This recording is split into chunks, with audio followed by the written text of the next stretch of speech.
बिस्मिल्लाहिर्रहमानिर्रहीम। आप YouTube channel देख रहे हैं पाकिस्तान और दुनिया भर के देखने और सुनने वालों को राशिद अल का सलाम। नाजरीन, जो ही वक्त गुजरता जा रहा है और सियासी हालात मंजरनामा कुछ चेंज होता जा रहा है और ज़्यादा कशीदगी बढ़ती जा रही है। जैसा कि आपको पता है कि मुल्क की मईशत का कोई हाल नहीं है और सारा कुछ एक दाव पर लगा हुआ है। हर चीज़ पाकिस्तान की मईशत इस वक्त अपनी मुल्क की तारीख जितनी भी तारीख है उसके मुश्किल तरीन दौर में से गुजर रही है और पाकिस्तान डिफॉल्ट के करीब है। इसी सारी चीज़ को इशू बनाकर अब इम्पोर्टेड हुकूमत भी एक किस्म की डेडलॉक आया हुआ है। इम्पोर्टेड हुकूमत और अपोजिशन इमरान खान साहब में पीटीआई में डेडलॉक है। ये है कि शहबाज शरीफ ने कहा है, वाज़ह तौर पर कहा है, उसने कहा है कि हम कबल अज वक्त इंतखाबात नहीं चाहते और ना ही जाएंगे, क्योंकि हमने इतनी ज़्यादा कुर्बानियाँ इसलिए नहीं दी कि हम जल्दी इक़्तिदार ख़त्म कर दें। लिहाजा हम एक्सटेंड करेंगे, जो भी है आखिर तक लेकर जाएंगे, हम नए इंतखाबात नहीं करवाएंगे।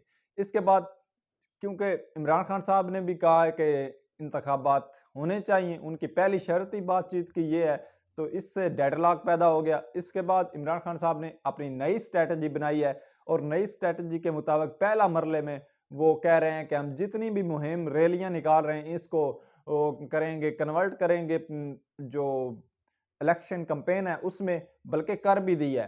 तो उसके बाद दूसरा चीज़, वो पंजाब की पहले असम्बलियां तोड़ेंगे, उसके बाद उसको कवर अप करने के लिए खैबर पख्तूनख्वा की जो असम्बलियां हैं वो तोड़ेंगे। उसके बाद आप ब्रेकिंग न्यूज़ आपको दे दूं कि आखिरी कार्ड जो है इमरान खान साहब के पास वो, और इमरान खान साहब का बयान है कि वो कहते हैं कि मैं देखता हूं ये कैसे इलेक्शन नहीं करवाते, अब मैं इनसे इलेक्शन लेकर छोड़ूंगा और देखते हैं किस तरह ये इलेक्शन रखते हैं। क्योंकि उनकी जमात जो है उनकी कौमी असम्बली में तादाद भी बहुत ज़्यादा है, मतलब खासी अच्छी खासी उनकी तादाद है कौमी असम्बली में भी। तो इसलिए वो अब असम्बली में वापस जा रहे हैं। इनका उनके पास दो ऑप्शन है, एक तो असम्बली के फ्लोर पर वापस जाना और वहां जाकर हल्फन या फर्दन फर्दन कहना कि हर हर एमएनए खुद कहे कि मैं इस्तीफा दे चुका हूं और मेरा इस्तीफा मंजूर करो। ये उनका वापस असम्बलियों में जाना सिर्फ अपने इस्तीफे मंजूर करवाने के लिए सिर्फ यही है।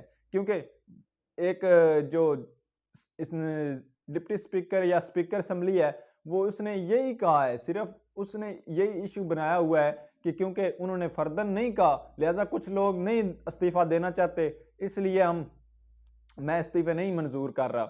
लेकिन इसके बाद इमरान खान साहब ने अपनी स्ट्रैटेजी चेंज की है। उन्होंने कहा है कि हम जाएंगे असम्बली और फ्लोर पर खड़े होकर या तो फ्लोर पर खड़े होकर फर्दन फर्दन कहेंगे कि मेरा इस्तीफा मंजूर करो, क्योंकि मैं इस असम्बली का हिस्सा नहीं रह सकता। तो फिर उसके उनके पास कोई चारा नहीं रह जाएगा और उनको इस्तीफा मंजूर फौरी तौर पर करना होगा। क्योंकि आपको पीछे पता चल गया होगा, बहुत सारे फैसले भी आए हुए हैं, अदालत के भी फैसले हैं और सारा कुछ ये सिनेरियो बना हुआ है। तो इसमें बहुत मुश्किल पैदा हो जाएगी फिर उनको चीज़ों को लेकर चलना।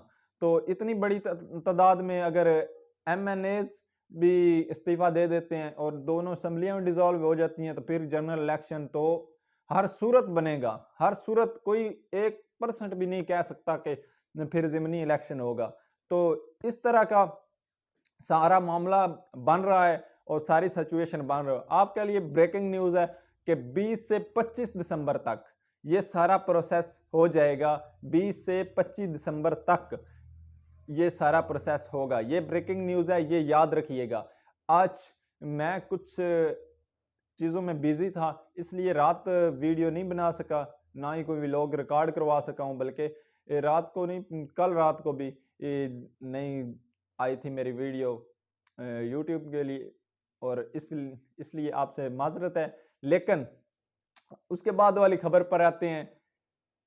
और जितनी भी स्टेट मशीनरी है अब वो एक आदमी के खिलाफ इस्तेमाल हो रही है। इमरान खान साहब की जो स्ट्रेटेजी थी वो आपके साथ शेयर की है, उसके बाद सारी चीजें मिलाकर अब एक आदमी को कुछ ना कुछ करके दबाया जा रहा है, वो है आजम स्वाति। जितनी भी स्टेट्स मशीनरी है वो उसके पीछे लगाई हुई है।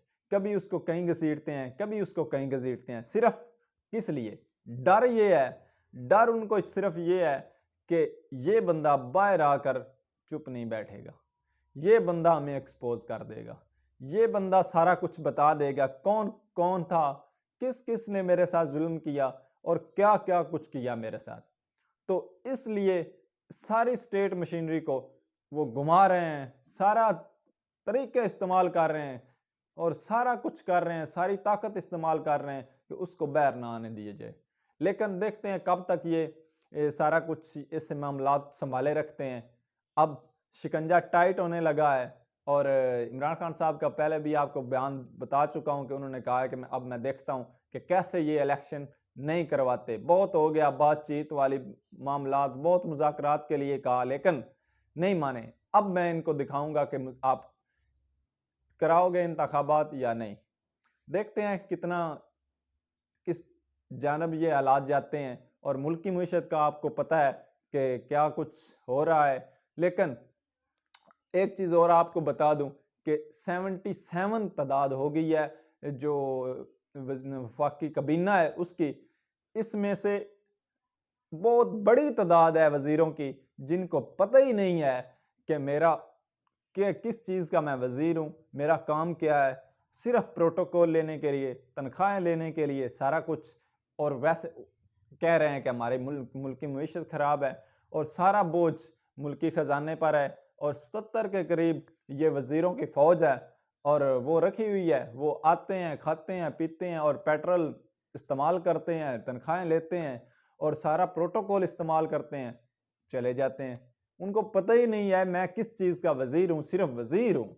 बस इस तरह के अय्याशियाँ चल रही हैं और इस तरह की ये सूरत हाल है और सारी सूरत हाल आपके सामने है। मेन स्ट्रीम मीडिया भी कुछ बिका हुआ है, बल्कि 95% बिका हुआ है और उनको इश्तिहारात दिए गए हैं 2 अरब रुपए के। तो इश्तिहार लेकर वो तो बस पैसा कमाने के लिए, आपको पता है मेन स्ट्रीम मीडिया है, कोई सच्ची बात करने के लिए नहीं है। पाकिस्तान का अल्लाह ही हाफ़िज़ है। पाकिस्तान के लिए, पाकिस्तान की मईशत के लिए ये लोग कुछ भी नहीं कर रहे। ये जो कुछ कर रहे हैं सिर्फ अपने लिए कर रहे हैं। और इसी के साथ मुझे इजाज़त दें। अपना ख्याल रखें। अपने इस चैनल का भी अल्लाह हाफ़िज़।